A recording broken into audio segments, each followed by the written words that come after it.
Welcome back to Take Action News, everybody. David Shuster here. What an amazing month this has been. I'm going to talk a little bit about some of the amazing personal stuff I've been able to be part of over the last couple of weeks. Fatherhood is, I can't even describe it. I just cannot describe how amazing it is. I keep using that word amazing over and over, but it's just, folks, it's indescribable. And so we'll talk a little bit about that later in the show, and also how it's changed my views on a couple of things. Some of you may be a little bit surprised. Also, coming up in about 15 minutes, we will talk with the one and only Cliff Shuster about this incredible thing that Pat Robertson said on the 700 Club. You will not believe what kind of week the conservative media had between immigration passing the Senate, between the Defense of Marriage Act getting bounced by the Supreme Court. Conservatives were going crazy on the media. So we are going to tee up the most amazing stuff, the most ridiculous stuff from conservative media, and let our friend Cliff Shuster have at it. And folks, you know, nobody can put conservative media in their place in a more compelling and funny way than Cliff Shuster, who's going to join us from his vacation along Lake Erie.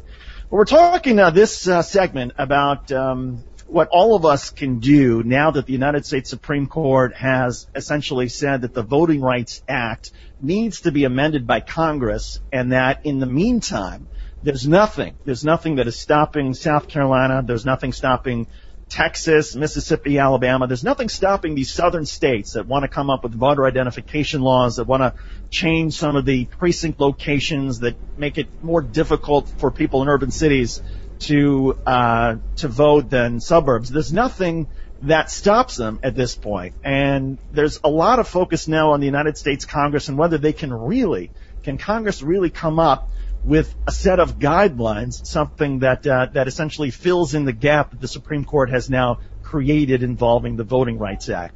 Daniel, is Congresswoman Eleanor Holmes Norton on the line? Hold up. Congresswoman Norton, welcome to Take Action News. We are so glad to have you on board. First, I got to get your reaction. What was your reaction when you heard the Supreme Court and their ruling on the Voting Rights Act? Hang the phone up. Congresswoman Norton, it's David Shuster here. Can you hear me? Hello? Congresswoman Norton, it's David Shuster, Take Action News. Can you hear us? Well, we're having a little technical problem with Congresswoman Norton. So this is what we're going to do. We're going to review again, folks, for everybody who was sort of trying to figure out, okay, what is the Voting Rights Act? It was something passed in 1965 by Lyndon Johnson.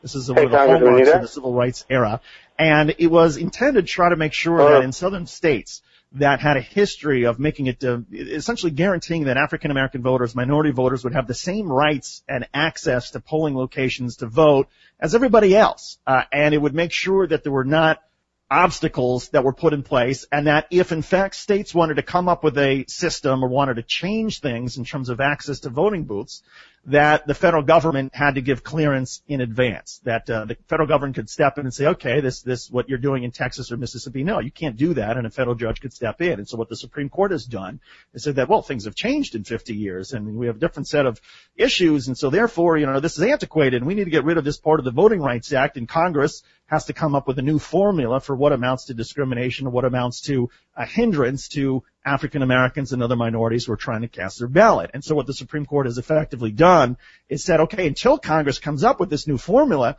these southern states can do whatever they want, and there's no pre-clearance necessary from the federal government or from federal courts. We're wanting to talk with Congresswoman Eleanor Holmes Norton about whether Congress can actually take this up. Congresswoman Norton, are you there?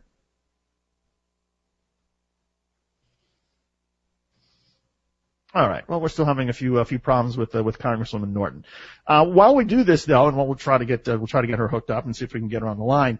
There was interesting analysis from a couple of folks this week about what the Supreme Court decision really means.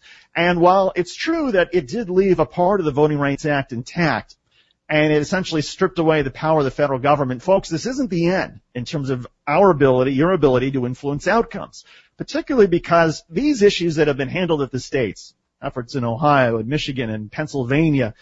This now means that the battleground for protecting minority access to voting booths, this really shifts away from the federal government, from Congress, and really does go to the states. So for all of us who don't know who our local representative is of the state legislature, the state senator, the state house, this is the time where you really need to get a hold of them, or you need to influence them, that perhaps a phone call to your local legislator is perhaps now even more significant and more important to a member of Congress, because while the Supreme Court has said that, yes, Congress should step in, if you want to stop some of these initiatives or some of these efforts, for example, voter identification requirements that they're coming up with in Texas or in South Carolina, or they just said, for example, Governor Mike Pence of Indiana just said that Indiana, my home state, is now going to move forward with an effort to try to change the way people have access to the ballots, to the voting booths.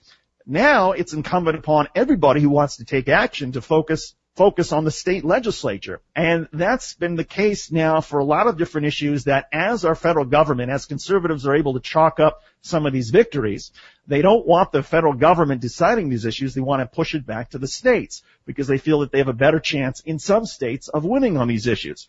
That's been the entire argument, for example, with abortion rights, that conservatives will say, well, we don't want to outlaw abortion rights. We simply want to leave it up to the states to decide. So in places like Texas and Mississippi or wherever, they can outlaw it. And then let's say, well, it's the state making the decision. Then if you in New York or Washington, D.C. or Indiana or Michigan, if you want to keep abortion rights legal, well, that's fine. That's what your state is deciding. Our state wants to do something different. The problem is that a lot of us believe that there are certain bedrock principles that every American, regardless of where they live, certain principles that all of us should be able to be part of. So with that said, let's try it again with Congresswoman Eleanor Holmes Norton. Congresswoman Norton, are you there? He's on a phone, and then he puts you onto the board. 201-417. 2400. 2404. Congresswoman Norton, it's David Shuster. Can you hear me? 1201, huh? Yeah, 201. Yeah. Well, folks, this is live radio. This is what happens when we have a technical snafu, and you can actually hear Congresswoman Norton trying to figure out, along with our board operators, how we dial her into the system. So here's what we're going to do. We're going to cut this segment short a little bit, go to a break, see if we can get a technical solution solved, and then we'll come back and see if we can get to Congresswoman Eleanor Holmes Norton to talk about what folks can do in terms of the federal level, in terms of pressuring Congress to step in and solve the Voting Rights Act now that the Supreme Court has kicked it essentially back to the states.